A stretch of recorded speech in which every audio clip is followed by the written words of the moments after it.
Movie शुरू होती है और हम एक बड़े अल्केमिस्ट को देखते हैं। अब अल्केमिस्ट वो होते हैं जो अपने जादू से किसी भी चीज को बना भी सकते हैं और बदल भी सकते हैं। रात के वक्त वो बड़ा अल्केमिस्ट कहीं पर जा रहा होता है कि तभी एक आदमी उसके पास आता है जो उसे उसके साथ लड़ने के लिए कहता है। जहाँ उन दोनों के बीच लड़ाई होती है जिसमें वो आदमी उस बड़े अल्केमिस्ट को मार डालता है। अगले ही सीन में हम एक स्टेशन दिखाया जाता है जहाँ हम कहानी के मेन कैरेक्टर एडवर्ड को देखते हैं, जहाँ उसके साथ उसका भाई भी होता है जो कि रोबोट का बना होता है और वो दोनों कहीं पर जा रहे होते हैं। जहाँ उनकी मुलाकात एक लड़के से होती है जो एडवर्ड से कहता है कि मैं एक राजकुमार हूँ और मैं ये सीखने आया हूँ कि इमोर्टल कैसे बना जा सकता है। इमोर्टल होता है कभी न मरने वाला इंसान। इसके बाद वो जानबूझकर एडवर्ड से पूछता है कि मुझे एक कीमती पत्थर की भी तलाश है, क्या तुम जानते हो कि वो पत्थर मुझे कहाँ मिल सकता है। अब कीमती पत्थर का नाम सुनकर एडवर्ड उसे कोई जवाब नहीं देता क्योंकि वो खुद भी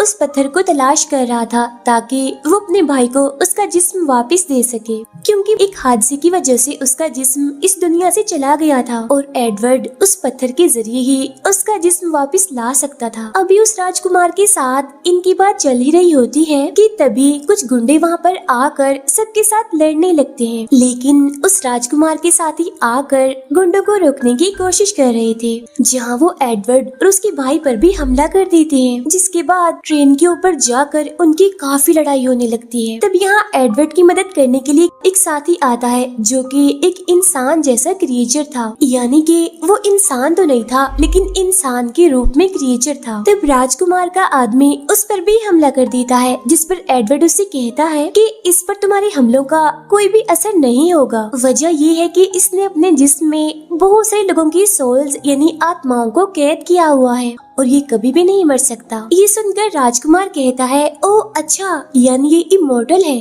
अंदर जाने के बाद उन्हें पता चलता है कि गुंडे ने ट्रेन की ब्रेक्स फेल कर दी हैं। ये जानने के बाद एडवर्ड इंजन के पास जाने लगता है, लेकिन तभी वो गुंडा आकर एडवर्ड और उसके भाई को ट्रेन से नीचे गिरा देता है। अब यहाँ एडवर्ड अपने जादू और ताकतों से ट्रेन की पटरी हवा में ऊपर उठा देता है और जब ट्रेन शहर में जाकर तबाह होने ही वाली थी कि तभी पटरियाँ ऊपर होने की वजह से उसकी स्पीड कम होने लगती है, जिसकी वजह से वो हवा में ही रुकने लगती है। यही स्टेशन पर हम कर्नल को देखते हैं, वो भी एक अल्केमिस्ट ही होते हैं और वो उन सभी गुंडों को पकड़ लेते हैं। इसके बाद एडवर्ड और उसका भाई कर्नल से मिलने जाते हैं, जहाँ कर्नल उन्हें बताते हैं कि हमारे 10 अल्केमिस्ट को किसी आदमी ने मार दिया है। हम बस उसके बारे में इतना ही जानते हैं कि उसके माथे पर एक निशान है, इसीलिए हम उसे निशान वाला आदमी कहते हैं। तुम दोनों भी अल्केमिस्ट हो, इसीलिए अब से तुम्हारी हिफाजत के लिए 2 सिपाही तुम्हारे साथ रहेंगे। लेकिन एडवर्ड और उसका भाई अपना पीछा छुड़ाकर भाग जाते हैं, जिसके बाद वो दोनों यहाँ से जाने लगते हैं। लेकिन तभी उनकी मुलाकात बस्ती की एक लड़की से होती है।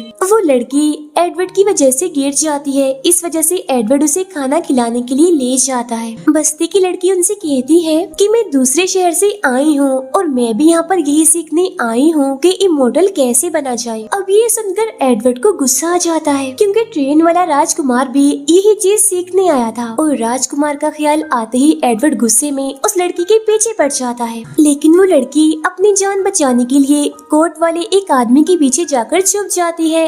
ये देखकर एडवर्ड रुक जाता है। तभी यहाँ कर्नल का वही सिपाही आता है जो एडवर्ड से कहता है कि कर्नल ने मुझे आपकी हिफाजत के लिए भेजा है। लेकिन तभी वो कोट पहना हुआ आदमी अपने मुंह से कपड़ा हटाता है और उसके माथे पर निशान देखकर हमें पता चलता है कि ये असल में वही निशान वाला आदमी है। अब उसे देखकर सिपाही उस पर हमला करने के लिए जाता है, लेकिन निशान वाला आदमी उसे एक झटके में मार देता है।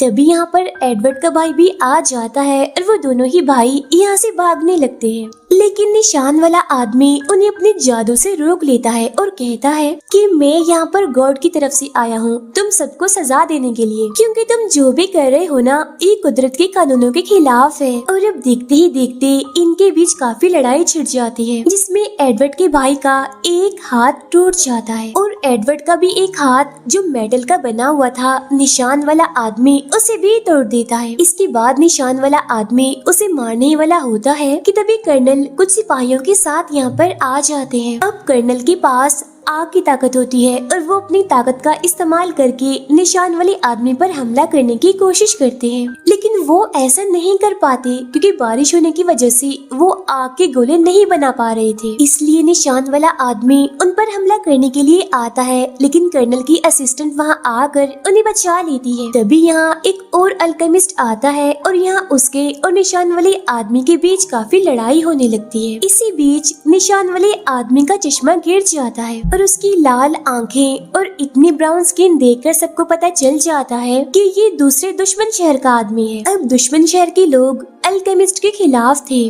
अब देखते ही देखते इस मैदान में बहुत सारे सिपाही आ जाते हैं, जिन्हें देखकर निशान वाला आदमी जिसके पास बहुत ताकत थी वो इसे इस्तेमाल करके बहुत सारी जमीन तोड़ देता है और वहाँ से गायब हो जाता है। फिर एडवर्ड अपने भाई के पास जाता है जो काफी गुस्से में था और वो उससे कहता है कि तुम अपनी जान बचाकर यहाँ से भाग सकते थे, तो फिर तुम गए क्यों नहीं? तुम्हें याद है ना, हमने एक दूसरे से वादा किया था कि हम मेरे जिस्म को वापस लेकर आएंगे, लेकिन अगर आज तुम्हें कुछ हो जाता तो मैं अकेला जिंदा रहकर कुछ भी नहीं कर सकता था। कर्नल बताते हैं कि हमारे शहर और दूसरे शहर में बहुत दुश्मनी है, क्योंकि दुश्मन शहर का मानना है कि हमें कुदरत की हिफाजत और इसकी इबादत करनी चाहिए, यानी किसी भी चीज को बदलना नहीं चाहिए। लेकिन हमारे इस शहर में अल्केमिस्ट के जरिए बहुत सारी चीजें बदली जा सकती थी, लेकिन ये बात दुश्मन शहर को पसंद नहीं थी, जिस वजह से दिन ब दिन दोनों शहरों के बीच दुश्मनी बढ़ती चली गई। और फिर एक दिन हमारे शहर के एक आदमी ने दुश्मन शहर के एक बच्चे को गोली मार दी, जिस वजह से दोनों शहरों के बीच में जंग छिड़ गई। काफी सालों तक ये लड़ाई चलती रही, लेकिन हालात ठीक नहीं हुए, जिसके बाद हमारी गवर्नमेंट ने ये फैसला किया कि हम अल्केमिस्ट के जरिए दुश्मन शहर के सभी लोगों को मार देंगे। और होता भी बिल्कुल ऐसा ही है। हमारे जादू से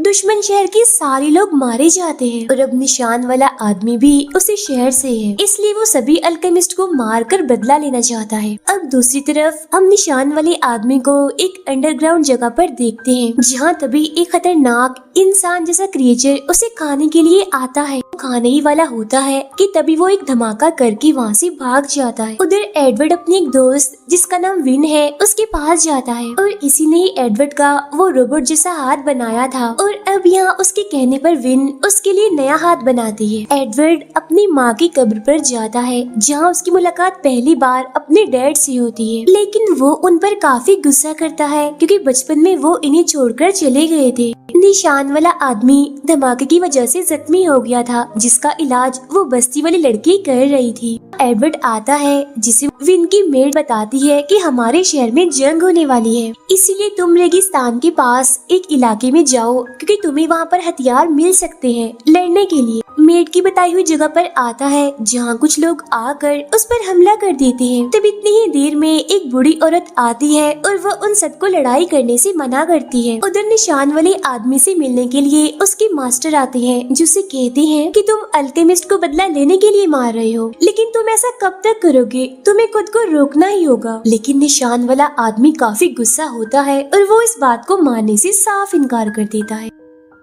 अब इसके बाद एडवर्ड और उसका भाई बस्ती में जाते हैं, जहाँ निशान वाले आदमी का इलाज हो रहा था। अब निशान वाले आदमी को देखते ही उनकी लड़ाई होने लगती है। यहाँ एडवर्ड उससे पूछता है कि तुमने मेरे दोस्त विन के माँ बाप को क्यों मारा था, लेकिन तभी यहाँ पर विन भी आ जाती है और वो ये सारी बातें सुन लेती है और अब वो गन उठाकर निशान वाले आदमी को मारने ही लगती है, लेकिन एडवर्ड उसे रोक देता है। ये देखकर निशान वाले आदमी को अपने भाई की याद आने लगती है, जिसने एक बार उसे ऐसे ही बचाया था। अब अपने भाई की याद आने पर वो किसी को कुछ नहीं कहता और वहाँ से चला जाता है। एडवर्ड और उसका भाई दोबारा से निशान वाले आदमी से लड़ने लगते हैं। तब यहाँ निशान वाले आदमी को ढूंढते हुए वो इंसान जैसा क्रिएचर भी आ जाता है, लेकिन राजकुमार आकर उसे पकड़ लेता है। अब कर्नल की असिस्टेंट आकर निशान वाले आदमी की टांग में गोली मार देती है, लेकिन लड़की आकर उसे बचा लेती है। राजकुमार कर्नल को वो इंसान जैसा क्रिएचर दिखाकर कहता है कि शायद प्रेसिडेंट भी इंसान के रूप में एक क्रिएचर है, क्योंकि उसकी आंख में मैंने वो निशान देखा था जो हर इंसान जैसे क्रिएचर की आंख में होता है। उधर प्रेसिडेंट एक आदमी के पास जाते हैं और कहते हैं कि कर्नल की मदद से अब उस रास्ते को खोल सकते हैं। अब हम बस्ती वाली लड़की को देखते हैं जो अपने जादू से